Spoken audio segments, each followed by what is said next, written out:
750,000 small businesses go out of business every year, and only 600,000 small businesses open up. I think we got a little crisis in this country. We need to get small business back. We need to get the small idea back. And what I want to prove to you today is that your first idea is never, and not your best idea. For me, it started when I was 12. I decided to have a paper route. I needed a little more free time in the afternoon, so went to, I'm from Brooklyn, 539 Kings Highway, and it's kind of busy in Brooklyn, a lot of apartment buildings, and I thought this would be a good enterprise for me to get started. I had already been working 2 years on the with all kinds of different odd jobs, and I was kind of ready to move up. So I decided to have my own little enterprise, and this paper route seemed kind of promising. I went to Avenue X in East 4th Street, where the paper route man had his little business set up, and I took my first route, 29 dailies and 34 Sundays. I was off to the races. In the window was a little sign that said, whoever opened up the most accounts this week, we get a box of candy bars. I was very excited about this because a box of candy bars was like winning a lottery ticket. I tell people all the time I saw the light at an early age. Unfortunately, it was a refrigerator light because we were starving constantly. We didn't have a lot of money. Money was very tight. So I was working a little bit with a purpose. Needed to get some food, needed to get some clothes. I started, really getting kind of focused in on opening up some accounts. I'm up and down, and my idea is I'm going to knock on every door in Brooklyn until I go win this box of candy bars. Well, after about a week, zip, nothing. So I go home, I tell my mother, I said, I knocked on this woman's door, and she told me she didn't want to tip me. There's this older lady, she seemed like she got the paper delivered because the papers were stacked up inside her door. And I said the paper was the same price if I got it delivered from the corner store, 8 cents for the Daily News. She said, yeah, but I got to tip you. I said, Mom, why do we have to live in this neighborhood? People are so cheap. We got to move to a better neighborhood. And that's when the aha moment, when it all began for me. My mother sat me down and said, Brandon, I'm going to teach you 2 most valuable lessons you're going to need to know if you're going to go further in business. Number 1, you got to stop selling. You got to start serving. You got to solve a problem. You got to stop thinking about what you're trying to do and understand what people need. And the other thing is you got to differentiate yourself. So, at 12, I'm knocking on more doors. I'm trying to figure it out. And sure enough, I go back. I got nothing. It's about 10:30 at night. And, my mother's favorite line is, you got to have balls. And I think, it's about having nerve. It's about having that edge and not giving up and just thinking big, playing the long game. So I decided I'm going to go back to that older woman's house. She was definitely well in her 70s. I'm going to convince her to buy the paper from me. I knocked on that door. I said, Sonny, I told you I don't want to get the paper delivered. I said, ma'am, just 1 second. Do you realize what time it is? How are you coming to my house at this hour? I said, ma'am, I was concerned about something. I was thinking about you. If it's torrential downpour, snowstorm, heat wave, a woman such as yourself should not be out worrying about getting a newspaper. And if I bring you milk and bagels on Wednesday and Sunday, and I promise you I will bring you that newspaper by 7:30 a.m., rain, shine, snow, doesn't matter. I will be there. You would do that for me? I was concerned. I was thinking about you. That is so sweet of you. Thank you. Well, little did I know that this woman was the mayor. She knew everyone. And she turned me on to every one of her friends. Well, frankly, I was delivering more milk and bagels than I were newspapers. I went from those 29 dailies to 199 dailies and 234 Sundays. 2 boxes of candy bars. I was hit a home run at home, and I was starting to rock. And I really learned my first valuable entrepreneurial lesson. First, your first idea is not your best idea. Number 2, you must, to really fill yourself, you have to forget yourself. And you have to listen to what the customer needs. It's not about what you're selling. You've got to solve a problem. So let me roll forward. It's 1994, June 19th. The Rangers, a hockey team in New York, had just won the Stanley Cup, comparable to when the Red Sox won their first championship and the Cubs won. And I had started Steiner Sports Marketing. Things were a little rough. not necessarily, I'm on that Metro North train, and it was misery every day, trying to catch the train. My wife would always say, that train does not wait for you. You may want to get there a couple minutes early. I just always missed the train, and I'd be on the train, and people are eating, their shoes were off, phone, it's not working out for me, on that scheduling. My real new purpose was to buy a new car. I didn't have a boss to go home and tell my wife that I needed a car to drive into work, so I wasn't making that much money.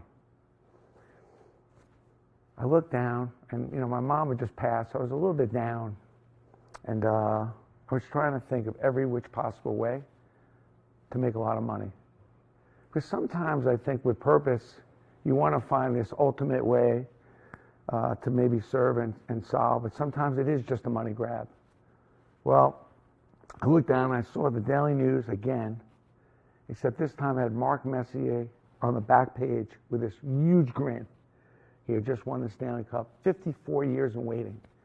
And I immediately was thinking of every possible which way I could convert that into money. And I chased Mark down. He was the captain of the Rangers, the 6th Stanley Cup, sister, brother, lawyer, accountant. I went everywhere and anywhere to try to sign Mark Messier. At the time, Steiner Sports Marketing was just booking athletes. And that was my first idea. And it was a good one, but it wasn't my best one. And I was trying to find the what else, the what's next. And I knew that there'd be 17,000 people, that's the amount of people at Madison Square Garden, that would buy the back page of this newspaper signed by Mark. Finally, I found Mark, cut it my first collectible deal, and that's how we started Steiner Collectibles. And sure enough, we signed quite many thousands of those back pages of the Daily News. And to be honest with you, I started a company that's now in its 30th year because it was just a simple money grab. I just wanted to get off the goddamn train. And I did. I bought my first car from the proceeds from that project. But meanwhile, it was the beginning. It wasn't my first idea, which wasn't working out that well.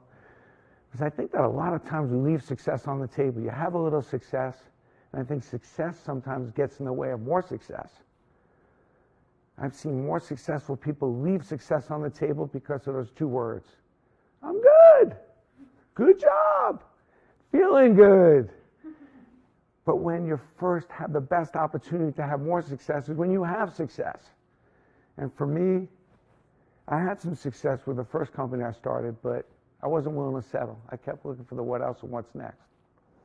And sometimes your adversity and sometimes those problems you have really are the ones that really open up bigger doors than you ever thought if you're willing to stick with the problem at hand. So I'm off to the races with Steiner Collectibles, doing pretty well, until my inventory manager, my warehouse manager, comes in my office and says, "Brandon, we got a problem." "What's the problem?"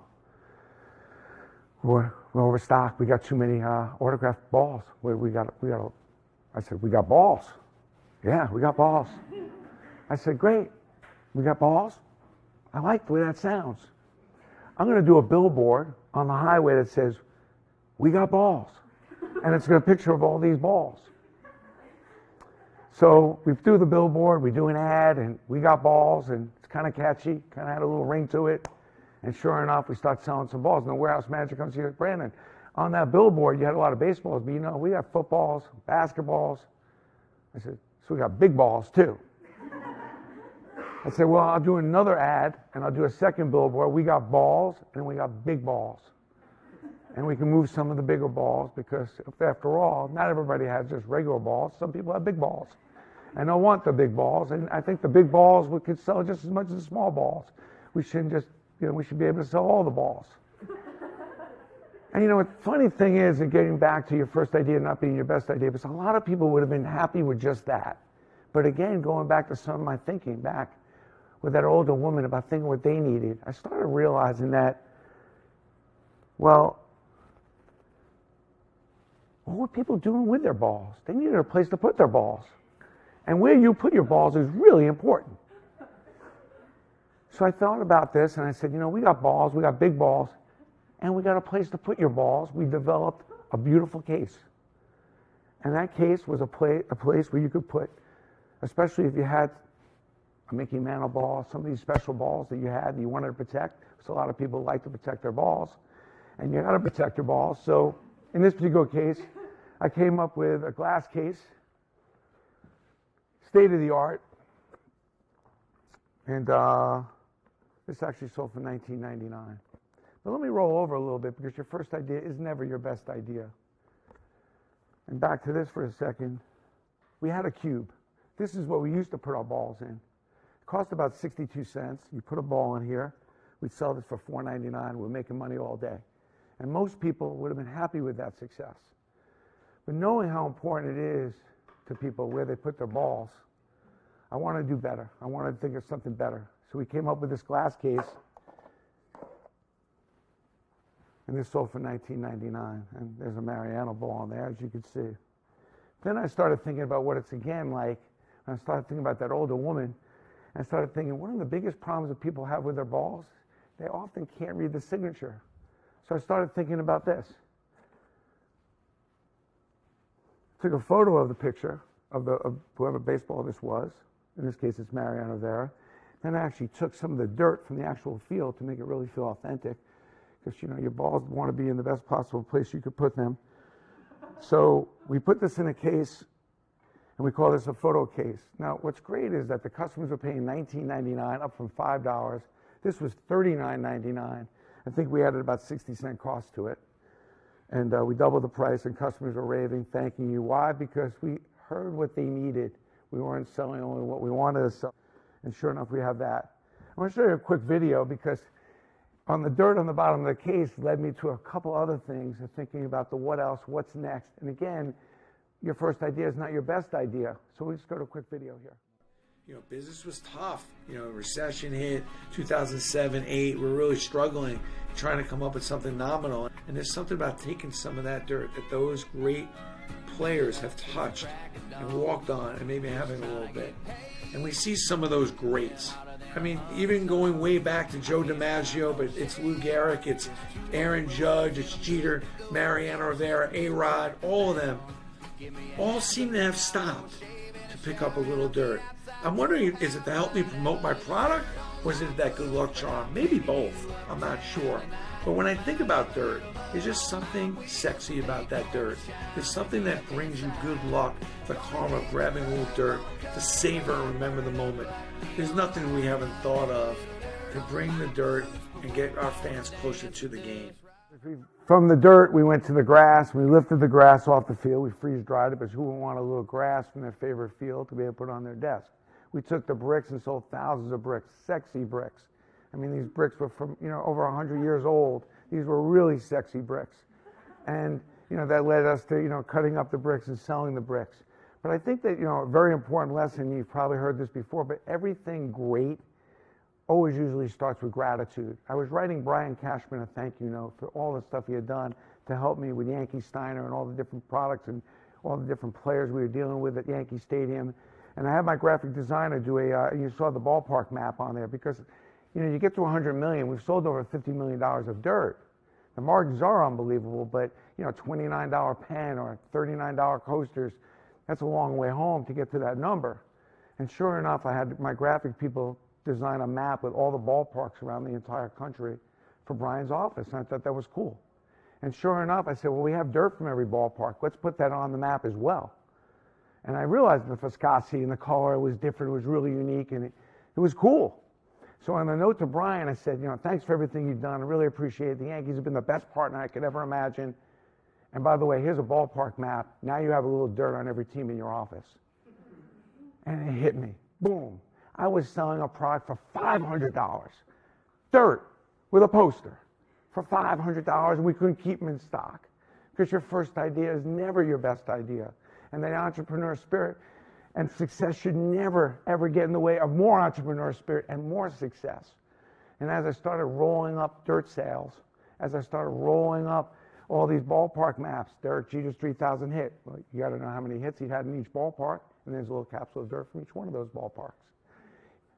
The dirt sales started adding up, and sure enough, we went from maybe 50 SKUs to several hundred SKUs of all kinds of different dirt from all these different ballparks, grass from different ballparks, bricks from different ballparks, all starting from the ability to not let success be a deterrent to have more success, not willing to settle on just some success.